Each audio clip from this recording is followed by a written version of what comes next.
हजारों सालों से सोया ज्वालामुखी अचानक क्यों फटा? भारत से लेकर चीन तक कोहराम क्यों मच गया है? हजारों किलोमीटर दूर फटा ज्वालामुखी भारत में कहां कहां और क्या कहर बरपाएगा? अब इसका चैप्टर। इस वक्त दुनिया में एक ऐसे ज्वालामुखी ने हड़कंप मचाया हुआ है जो हजारों सालों से सोया हुआ था, लेकिन जब इसका लावा फटा तो कोहराम मच गया। क्या भारत, क्या चीन, हर जगह खलबली मच गई कि इस धधकते ज्वालामुखी से क्या बड़ी आफत आने वाली है? क्योंकि सुनसान रेगिस्तान में इस ज्वालामुखी में अचानक ऐसा विस्फोट हुआ कि आसमान में काला धुआं छा गया। आप तस्वीरें देखिए बॉस, पूरा आसमान जो है ना वो धुएं के गुबार से भर गया। राख की मोटी चादर ने पूरे आसमान को ढक दिया। ये तस्वीरें देखिए, दुनिया के होश उड़े हुए हैं। फ्लाइट्स के रूट चेंज करने पड़े हैं। लोग घबरा गए क्योंकि इस तरह का ज्वालामुखी जब फटता है तो बहुत बड़ी आफत लेकर आता है। सोचिए कितना खतरनाक है कि ज्वालामुखी अफ्रीका के इथियोपिया में फटा है, लेकिन खतरा हजारों किलोमीटर दूर भारत और चीन तक पहुंच गया। इथियोपिया में हेली गुब्बी नाम का यह ज्वालामुखी 10 से 12 हजार साल बाद फटा है। 10 से 12 हजार साल बाद, जिसकी राख का गुबार आसमान में 15 किलोमीटर ऊपर तक उठा, जिसका खतरा मध्य एशिया और भारत तक मंडराने लगा। भारत से लगभग 4,500 किलोमीटर दूर ज्वालामुखी फटा था, लेकिन इसका असर दिल्ली तक हुआ। ऐसा हड़कंप मचा कि फ्लाइट्स कैंसिल करनी पड़ गई। आशंका जताई जाने लगी कि कुछ ही घंटों में ज्वालामुखी की राख से दिल्ली ढक जाएगी। दिल्ली पहले ही धुएं से बेहाल है भाई। ऐसे में ज्वालामुखी से निकली जहरीली राख क्या हाल कर देती? ज्वालामुखी की जहरीली राख कहां तक पहुंच गई? कितना बड़ा संकट और खतरा अब भी बना हुआ है? चीन ने इस ज्वालामुखी को लेकर अपने यहां क्यों अलर्ट जारी कर दिया है, आज आपको सब दिखाने वाला हूं। लेकिन पहले ज्वालामुखी विस्फोट और उससे होने वाली तबाही का एक छोटा सा ट्रेलर देख लीजिए। भारत और चीन तक जिस खतरे की चर्चा है उसे आप इस तरह से समझिए कि अफ्रीकी देश इथियोपिया में 23 नवंबर को धरती के भीतर बहुत जबरदस्त विस्फोट हुआ। लगभग 12,000 साल से सोया हुआ हेली गुब्बी ज्वालामुखी अचानक फट पड़ा। इस विस्फोट से निकलने वाली राख और सल्फर डाइऑक्साइड ने कुछ ही देर में पूरे आसमान पर कब्जा कर लिया। राख का गुबार 15 किलोमीटर ऊपर तक उठा, यानी एवरेस्ट से भी 2 गुना ऊंचा। ज्वालामुखी से उठे धुएं के गुबार को कई किलोमीटर दूर से ही देखा जा सकता था। जिस इलाके में ज्वालामुखी फटा वहां से कई किलोमीटर दूर के इलाके में हड़कंप मच गया। हर कोई ज्वालामुखी से उठे धुएं को देखकर हैरान था। लोगों ने बताया कि ऐसा लगा जैसे कोई बड़ा बम विस्फोट फटा हुआ, जिसके बाद धरती कांप गई और धुएं और राख ने सब कुछ ढक दिया। ज्वालामुखी में एक विस्फोट नहीं हुआ, कई घंटों तक कहा जा रहा है विस्फोट की आवाज आती रही, लेकिन पूरे इलाके में दहशत ज्वालामुखी से निकलने वाली राख से। राख के बादल रुकने को तैयार नहीं है। इससे अभी तक कोई मौत तो नहीं हुई, लेकिन गांव के गांव राख की परत से जम गए। जिस इलाके में यह ज्वालामुखी फटा उसे दुनिया का सबसे गर्म और सूखा इलाका माना जाता है। इसे पृथ्वी का नर्क कहा जाता है, क्योंकि यहां तापमान 50 डिग्री तक चला जाता है। इसी इलाके के डानाकिल रेगिस्तान में ही हेली गुब्बी ज्वालामुखी है। यह एक शील्ड ज्वालामुखी है, यानी ऐसा ज्वालामुखी जो चौड़ा और सपाट होता है। वैज्ञानिकों के मुताबिक इस ज्वालामुखी में आखिरी विस्फोट करीब 12,000 साल पहले हुआ था। तब आखिरी हिमयुग खत्म हो रहा था। सोचिए 12,000 साल बाद अचानक यह फटा है। इस भयंकर ज्वालामुखी में विस्फोट हुए 50 घंटे बीत चुके हैं, लेकिन अभी भी हेली गुब्बी ज्वालामुखी से गर्म लावा निकलना जारी है। आप तस्वीरें देखिए, ज्वालामुखी विस्फोट की सैटेलाइट तस्वीर भी सामने आई है। अंतरिक्ष से ली गई इस तस्वीर में दिख रहा है कि विस्फोट कितना बड़ा था। यह तस्वीर देखिए, इसमें आपको सैटेलाइट इमेज से दिख रहा है कि कितना भयंकर विस्फोट हुआ था। एक और तस्वीर आपको दिखाता हूं, इथियोपिया के हेली गुब्बी की ही यह तस्वीर है। बताया जा रहा है कि जनवरी में ही संकेत मिलने लगे थे कि धरती के नीचे कुछ तो चल रहा है, क्योंकि धरती से गर्म गैसें बाहर आने लगी थी। भारत से अफ्रीका हजारों किलोमीटर दूर है, लेकिन वहां फटे ज्वालामुखी का असर कैसे भारत तक पहुंचने की आशंका जताई गई उसे वो समझिए। इथियोपिया के हेली गुब्बी ज्वालामुखी में 23 नवंबर को सुबह करीब 7 बजे विस्फोट हुआ। इथियोपिया से उठे राख के बादल ओमान तक अगली सुबह 5 बजे पहुंच गए। इसके बाद आशंका जताई जाने लगी कि राख के बादल 24 नवंबर को रात 11 बजे तक दिल्ली पहुंच जाएंगे। दिल्ली से इथियोपिया के हेली गुब्बी ज्वालामुखी की दूरी करीब 4,500 किलोमीटर है और 130 किलोमीटर की रफ्तार से बढ़ रहा राख का गुबार 40 घंटे में दिल्ली पहुंचने वाला था। ऐसे में जो दिल्ली ऑलरेडी स्मॉग से घिरी हुई है, वहां लोगों के फेफड़ों पर क्या असर पड़ेगा इसको लेकर चिंता होने लगी, क्योंकि दिल्ली पर ऐसे ही खतरा नहीं बताया जा रहा था। इथियोपिया में ज्वालामुखी विस्फोट के बाद भारत के जयपुर से आई तस्वीर देखिए। इस तस्वीर में एक रिजॉर्ट के ऊपर राख के बादलों की वजह से आई धुंध देखी जा सकती है। जयपुर की तस्वीर है बॉस, जहां पूरा राख की धुंध दिख रही है, राख की वजह से धुंध। ज्वालामुखी से उठे जहरीले बादलों का रुख दिल्ली की तरफ था। ऐसे में एहतियातन कदम भी उठाए गए। भारत में ज्वालामुखी की राख का सबसे पहला असर हवाई यात्रा पर पड़ने वाला था। ऐसे में 24 और 25 नवंबर को कई एयरलाइंस ने अपना शेड्यूल चेंज किया। राख के खतरे के चलते 7 इंटरनेशनल फ्लाइट को कैंसिल किया गया, जबकि 12 इंटरनेशनल उड़ानों के समय में बदलाव कर दिया गया।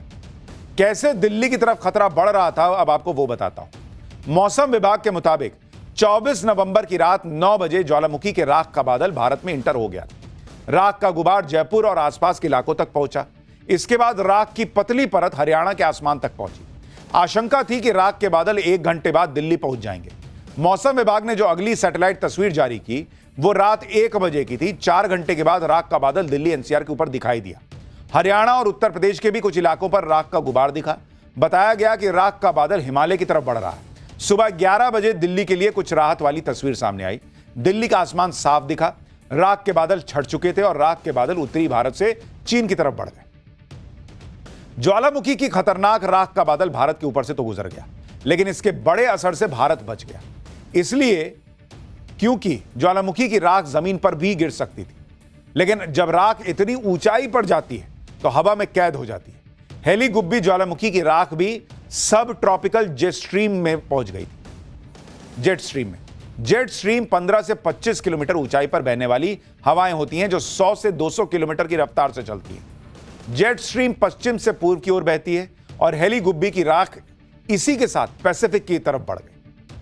ज्वालामुखी का फटना कितना खतरनाक होता है यह आप इस बात से समझिए कि कुछ साल पहले अमेरिका के पास ग्वाटेमाला में जब ज्वालामुखी फटा था तो सैकड़ों लोगों की जान चली गई।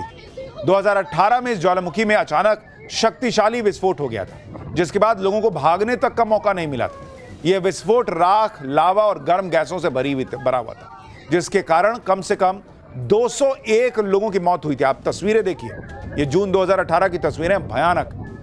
260 लोग तो लापता हो गए थे बॉस। एक तरफ ज्वालामुखी, किलाउआ ज्वालामुखी अमेरिका के हवाई द्वीप पर स्थित है और दुनिया के सबसे सक्रिय ज्वालामुखियों में से एक है। यह ज्वालामुखी लगातार फटने और 1000 फीट तक लावे के फव्वारे उगलने के लिए जाना जाता है।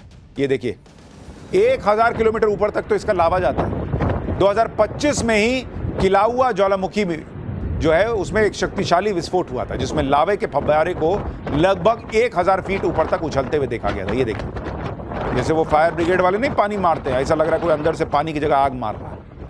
इसी तरह से फिलीपींस का ताल ज्वालामुखी लुजोन द्वीप पर स्थित एक सक्रिय ज्वालामुखी है। ये देखिए, ये ज्वालामुखी मनीला से लगभग 50 किलोमीटर दूर है। खासियत इसकी है कि झील के बीच में एक द्वीप पर ज्वालामुखी का क्रेटर है। ताल झील के बीच में होने की वजह से जब इसमें विस्फोट होता है तो पानी के साथ लावा कई सौ मीटर ऊपर तक चला जाता है। ये देखिए,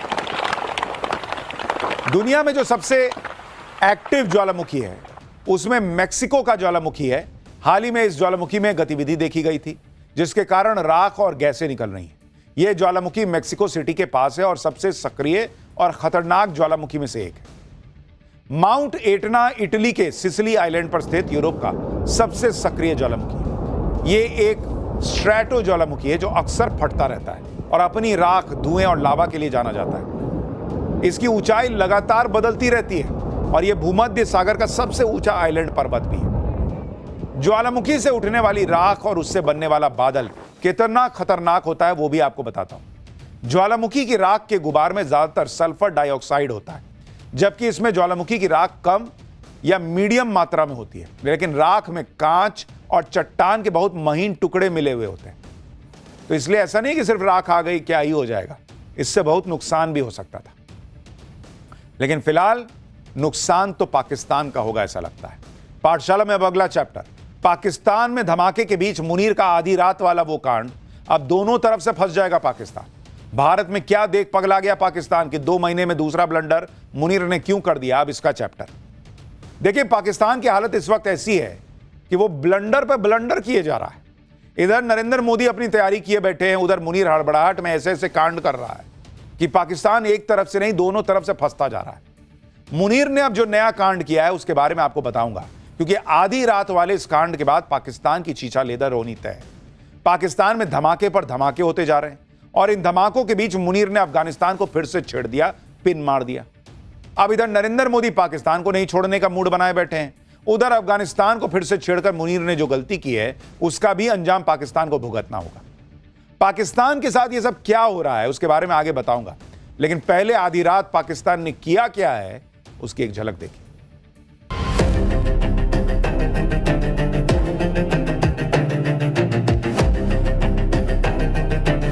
क्या पता कल को सिंध भारत में फिर से वापस आए।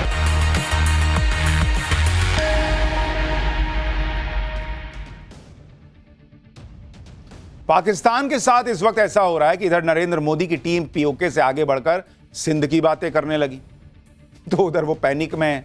उधर पाकिस्तान के अंदर धमाके होते चले जा रहे हैं। अब देखिए, तालिबान के हाथों हो रही पिटाई और पाकिस्तान के अंदर घुसकर टीटीपी के लड़ाकों के नॉनस्टॉप हमलों से मुनीर पहले ही सदमे में और अपनी इज्जत बचाने के लिए अफगानिस्तान पर हमले करवा रहा है। पाकिस्तान ने एक बार फिर अफगानिस्तान की सीमा में घुसकर एयर स्ट्राइक की। पाकिस्तान ने यह हमला अफगानिस्तान के खोस्त, कुनर और पक्तिका इलाके में किया है। तालिबान ने इन हमलों में 9 बच्चों समेत 10 निर्दोष नागरिकों के मारे जाने का दावा किया है। पाकिस्तान की इस हरकत से तालिबान और भड़क गया है। तालिबान ने कहा है कि पाकिस्तान की हरकत अफगानिस्तान की संप्रभुता पर सीधा अटैक है। यह हमला अंतर्राष्ट्रीय नियमों का उल्लंघन है। इस तरह के हमले पाकिस्तान के सैन्य शासन की विफलताओं को उजागर कर रहे हैं। आगे तालिबान ने कहा कि उसे अपने एयर स्पेस और अपने लोगों की रक्षा करने का पूरा अधिकार है और वो सही समय पर पाकिस्तान को उचित और करारा जवाब देगा। यानी पाकिस्तान ने अफगानिस्तान पर जो एयर स्ट्राइक की है उसकी कहानी यहीं खत्म नहीं होगी, क्योंकि ना तो तालिबान पाकिस्तान को छोड़ेगा और ना ही तहरीके तालिबान पाकिस्तान, जिसकी चर्चा पाकिस्तान के मीडिया में भी तेजी से हो रही है। पाकिस्तान के अफगानिस्तान पर हमले को मुनीर की बौखलाहट क्यों माना जा रहा है, इसे समझना ज्यादा मुश्किल नहीं है।